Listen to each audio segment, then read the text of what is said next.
Is McLaren being fair with Lando and Oscar? Some people say that yes, papaya rules are working. Sometimes Oscar is being benefited. Other times Lando is being benefited.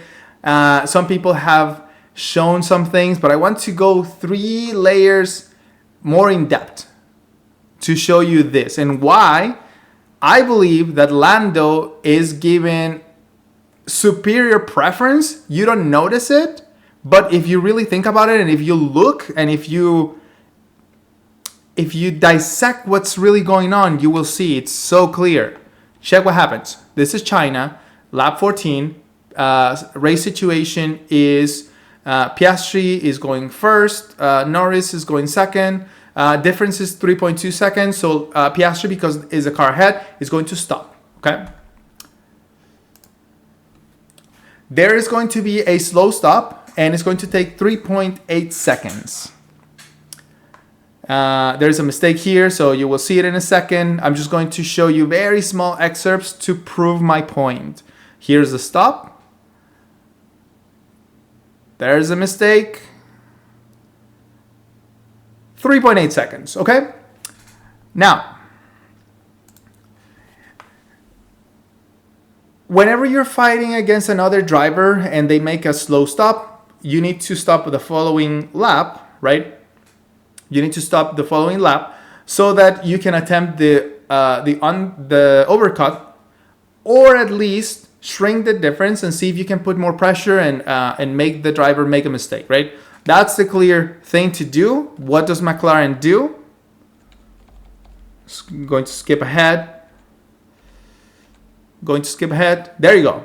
Lando stops 2.2 seconds right after the slow stop from Piastri. So now, remember, the difference was 3.2 seconds. It's going to be 1.8 seconds. Lando's going to lose a little bit of time here because of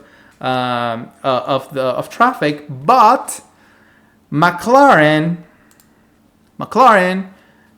told Lando to pit, and the consequence was going to be either an overcut or shrinking the difference so that Lando could put more pressure on Piastri.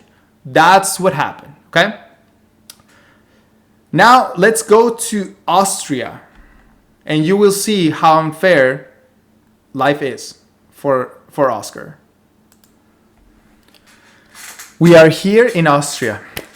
Very similar race situation to China. In China, we had Piastri and Lando. We have them inverted. The difference is 0.6 seconds. Piastri is just at it. Let's see what happens. Norris is going to go to the box, and he's going to have a slow stop, 3.1 seconds. Not as big as Oscar's in China. At this point, back in China, Oscar had a slow stop. What McLaren did for Lando to either make the overcut or shrink the distance, they stopped Lando right after. In this case, they're not going to do that. For why? I don't know.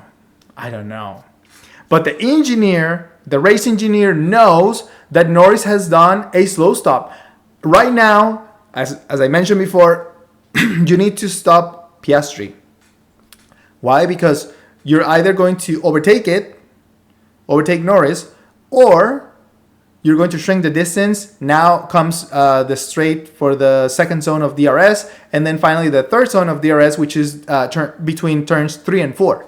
So a big, massive opportunity for Oscar to get ahead, which is what McLaren attempted to do with Lando against Oscar in China.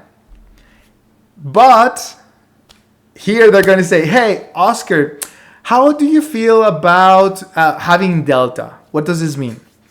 Having delta means extend your stint so that towards the end of the race, you have fresher tires compared to your opponent.